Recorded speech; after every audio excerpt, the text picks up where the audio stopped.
ይህ አዋዜ ልዩ ሰበር ነው። መያዣ መጨበጫ ራስም ጭራም የሌለው ነገር እየሆነ ነው። ታስኒም የተሰኘው የኢራን ከፊል ኦፊሴላዊ ዜና አገልግሎት የልዑካን ቡድኑን እየመሩ ኢስላማባድ የገቡት ውጭ ጉዳይ ሚኒስትር አባስ አርጋቺ ከአሜሪካኖች ጋር የሚያወሩበትም ሆነ ለድርድር የሚቀመጡበት ፕሮግራም የለም፣ አልተዘረጋም ይላል። ይልቁንም አለ ውጭ ጉዳይ ሚኒስትራችን ፓኪስታን የገቡት ከፓኪስታን ከፍተኛ አመራሮች ጋር ለመነጋገርና በአካባቢው ጉዳዮች ላይ ከዛም ለጥቀው ወደ ኦማንና ራሽያ ጉብኝታቸውን ለመቀጠል ነው እንጂ ከአሜሪካ ጋር የድርድር አጀንዳ አሁን የለንም ብለዋል። ከዋሽንግተን ደግሞ የዋይት ሃውስ አፈቀላጤ ካሮሊን ሊቪት የትራምፕ አስተዳደር ከኢራን በኩል የሆነ ለውጥ አይተዋል ትላለች።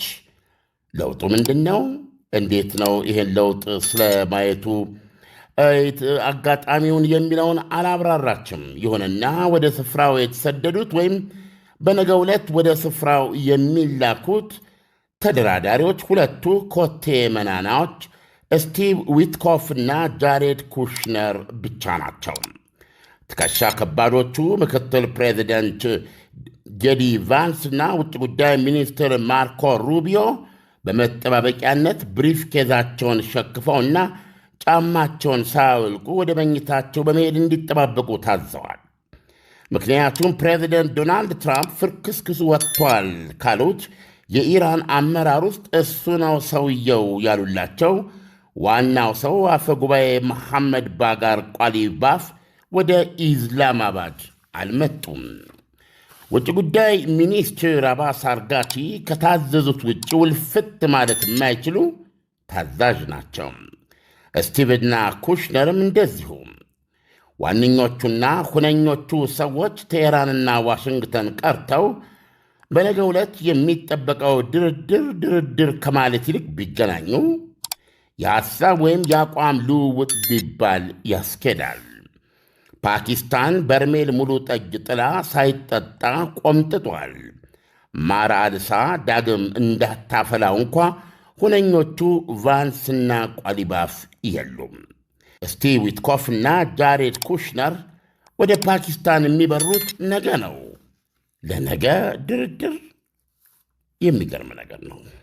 ዳንኤል ያውና እንግዲህ ዜናዬን ይመስላል። ዓለም ከዜናው እንደምረዳው ከሆነ ነገ ድርድር እንደሚኖር ምንም ዋስትና እንደሌለ ነውና አንተ እንዴት ታየዋለህ? እኔ ከዚህ በተሻለ ቋንቋ ላስቀምጠው አልችልም።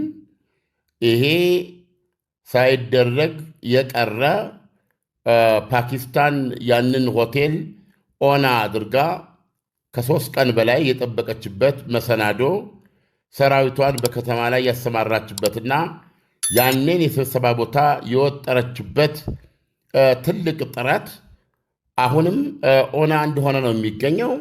ምክንያቱም ከዜና ዘገባውም ሰምተሃል፣ ውጭ ጉዳይ ሚኒስትር አባስ አርጋቺ ጉብኝት እያደረጉ መሆኑን ነው የሚናገሩት።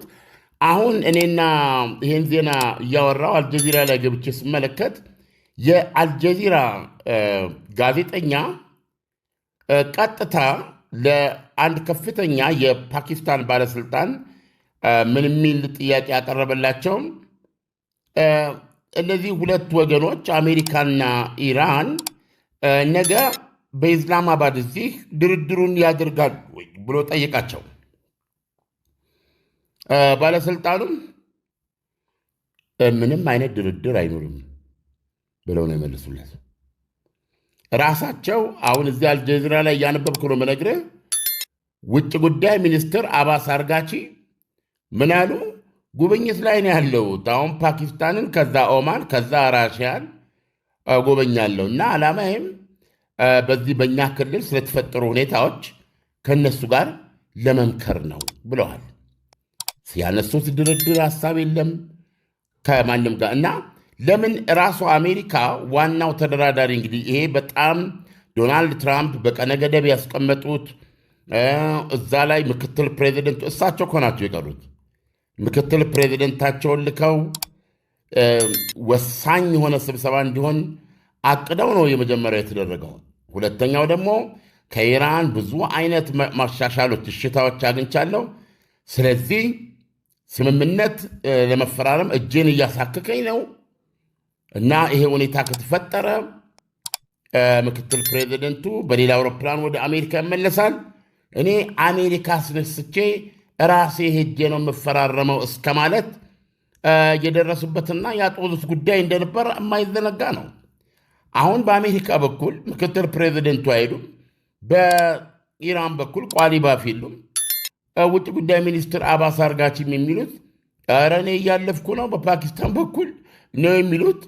ጃሬድ ኩሽነርና ስቲቭ ዊትኮፍም ትእዛዞች ተሰጣቸው፣ ነገ ትሄዳሉ ነው የተባሉትና እርግጠኛ ነኝ አሜሪካ ኢራኖቹን በተዘዋዋሪ ቢሆን ሊያወሩን ይችላሉ፣ ሀሳብ ሊያካፍሉን ይችላሉ ወይ የሚል ጥያቄ አቅርባ የተወሰነ ደቂቃ ሊያዘጋጁላቸው የሚችሉ ከሆነ የሆነ ነገር ሰምተው እነዚህ ሰዎች ለመላክ ካልሆነ በስተቀረ በትክክል ነገር የሚደረግ ድርድር ካለ ዛሬ መብረር ነበረባቸው። ሁሉም ነገር አስቂ የሚመስል ዳንኤል። ምክንያቱም ኢራኖች እዚህ ድርድር ላይ ለመካፈል የምንችለው ተኩስ አቁሙን ጥሷል ያሉትንና የወደቦቻቸውን መግቢያም መውጫም ያሳጣውን የአሜሪካ ባህር ኃይል ከበባ በቅድመ ሁኔታ ከተነሳ በኋላ ነው ብለዋል። አሁን ዜናውንም አስገራሚ ያደረገው ይሄ ከበባ ባልተነሳበት ሁኔታ ኢራኖች ለድርድር ወደ ኢስላማባድ ሄዱ የሚለው ኢራን አይኗን ሰበረች ወይም ሸብረካለች የሚል አንድምታ እየሰጠና በሰፊው የተዘገበ ነበር። ግን እየሰማን ያለ ነው ድርድሩ አይካሄድም። የአሜሪካ የባህር ኃይል ከበባም አልተነሳም። ዓለም የኢራኑ ቋሊባፍና የአሜሪካኑ ጄዲ ቫንስ ድርድሩ ላይ የማይገኙ ከሆነ ምን አይነት ድርድር ነው የሚካሄደው? እንደገና ደግሞ እነ ቋሊባፍ ለድርድር ሳይሆን ለጉብኝት ነው የሚሄዱት የሚለው መግለጫ ትንሽ ግራ የሚያጋባ ይመስለኛል። እና ኢራኖች ምን እያሉ ነው ያለው? ውጭ ጉዳይ ሚኒስትር አባስ አርጋቺ ከዚህ በፊት የኢራን ዋና ተደራዳሪ ሆነው ሄደዋል። ኦማን ላይ በተደረገው ከጦርነቱ በፊት በተደረገው ረዥም የኒውክሊየር ድርድር ላይ 5 ጊዜ ኦማን ሄደዋል። ከዛ በኋላ ሮም ሄደዋል። ከዛ በኋላ ጄኔቭ 2 ጊዜ እሳቸው ነበር የሚደራደሩት እና እሳቸው ሲደራድ በአሜሪካ በኩል ደግሞ ጃሬድ ኩሽነር እና ስቲቭ ዊትኮፍ ናቸው። እነዚህ ሰዎች ወደኋላ እየደወሉ ከባለስልጣኖች ጋር እየተነጋገሩ ወሳኝ ከሆኑ ሰዎች ጋር ነገሮችን ማሳለጥ ነው ሚናቸው። ቦታው ላይ የሚነሱ በሆኑ ጉዳዮች ላይ ነው ይህ አይሆንም ከተነገራቸው ይዘውት ከመጡት መመሪያ ውጭ ማለት የማይችሉ ተደራዳሪዎች ናቸው።